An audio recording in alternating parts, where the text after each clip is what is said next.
This last module is so important because we're going to be talking about your legal responsibilities as well as any emergency procedures. We want to start with FERPA and HIPAA. So FERPA is the Family Educational Rights and Privacy Act. Essentially, it protects the privacy of all student education records. So what does that mean for you as a substitute? You do not want to talk about a student in public. You want to keep all records, including grades, attendance, any paperwork. You want to keep that secure. HIPAA is going to protect the confidentiality of any medical records or any medical information for that student. Again, you're in the community with these students. Do not talk about your students with anybody in the community. Never discuss any health issues. Never discuss any academic issues. You want to just remain professional and keep that information confidential. Title IX protects students from discrimination based on sex, and that includes sexual harassment and violence. You always want to maintain professional boundaries, and we'll talk a little bit about that more in just a minute. And then you also want to report any concerns that you have regarding harassment, bullying, or any inappropriate behavior. Report that to administration immediately. The Individuals with Disabilities Education Act ensures that students that have disabilities receive appropriate services. So if the teacher has given you information about a student who maybe has an IEP or any special education plans, you want to first respect the confidentiality of those student needs, and you also want to ensure that those students are receiving the services that they are entitled to. Mandatory reporting. You have a duty to report and not to investigate. So if a student says something or if you see something and concerns are immediately raised, you want to report it to the school counselor, the administrator, or any designated official at that school. Again, it is not your job to investigate the situation, but it is your job and you do have the responsibility to report it. For emergency preparedness, make sure when you go into that school that you understand that school's procedures for emergencies. You want to review evacuation routes, for example, for a fire drill or a fire emergency. You want to know where the exits are. What are the classroom procedures that are in place? Your number one task in terms of emergency is to ensure the safety of those students, and one way of doing that is to ensure that all your students are accounted for in an emergency. Accurate attendance is essential. During any drills or actual emergencies, you want to make sure you have your roster with you. That is the golden rule of an emergency, because you have to account. You're responsible for every single student in that class. So if something is happening, there's an emergency, and you want to make sure that every single student is there and you have them in your care. Immediately report any missing students that you have to administration. Fire drills, you hear the alarm, you want to secure and close any windows and lead your students out the door, close the door behind you. You want to make sure that the lights are turned off. Key here, just like I mentioned in the last slide, grab the roster. Do not forget to grab the roster with you if there is a fire drill or a fire emergency. Once you get out of the building, you want to immediately take roll, and if you are missing a student, maybe there was a student that went to the bathroom and you couldn't find them on the way out, you immediately want to report that to administration so they can locate the student.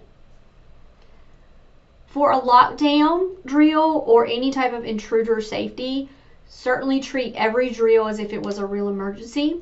When you get to the classroom in the morning, one of the first things I would do is see if the door is in a locked position, or make sure that you were able to lock the door. If not, then I would talk to administration about that. If there is an intruder drill or a lockdown drill, you want to lock the classroom door immediately and close it. Turn off all the lights, and I would also say that includes like if you have a projector on. Make sure all windows are closed and blinds are closed if there are blinds. You want to move your students out of sight. So for example, if there is a window in the door, you want to move them to the opposite side of the room. So if somebody was looking in, it gives the illusion that there's no students in that class. You are the adult in that room, so you need to have a calming presence.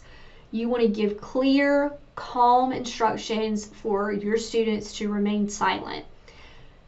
One big takeaway from this is that you never want to open that door during an intruder drill. If somebody came and knocked on the door and they're like, hey, I'm administration, let me in. Absolutely not. Administrators and law enforcement officers are going to have a key to that door. So at the end of the drill, they're going to unlock the door and walk in. If they don't have a key, they wouldn't be getting through the door. So do not open the door for anyone. Responding to illness or injury, always first assess the situation, keep the student calm, notify the school nurse immediately. If the school nurse is not available, then you want to notify administration. If it is a severe injury, do not move the student. Call 911 if necessary. If protective gloves are available, use them. Act quickly to stop any bleeding incidences. Protocol, you want to document afterward. Record details, including witnesses, complete reports with the nurse. For any minor issues, so if a student just comes to you and say, hey, I'm not feeling well, you should allow them to go to the nurse with a pass. All North Carolina substitutes are held to the same standards as licensed educators. So in terms of core duties, you are to protect your students. You are acting on part as their guardian or their parent. So you are protecting them from physical, emotional, and psychological harm. You are to discipline justly without humiliation or intimidation. And you are to serve as a positive role model. Any form of abuse, harassment, exploitation, or inappropriate relationship is certainly strictly prohibited as a substitute. Professional boundaries. So we mentioned this earlier on, but just to reinforce this, you never engage in romantic or sexual conduct with a student. You avoid profanity and abusive language. Do not come to the school under the influence of any type of substances. Do not misuse school funds. Communication, you want to interact in an age-appropriate manner. Avoid humor or comments that could be misinterpreted by students.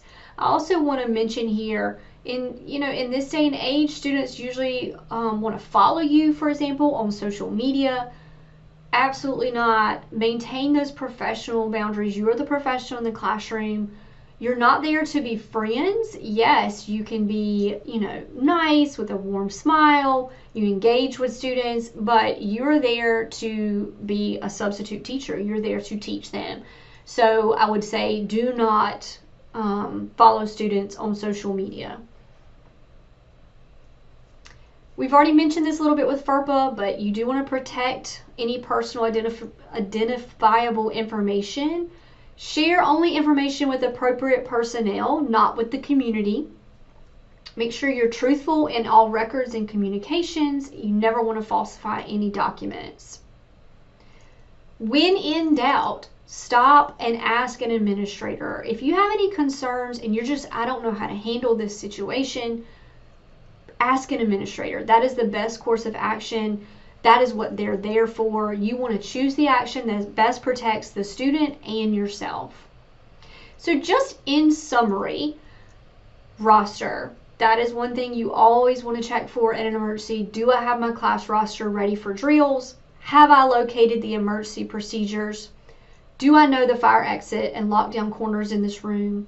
Am I keeping my students' information secure on my desk? Again, make sure you're not sharing information with the community or the public. And am I modeling professional and respectful behavior?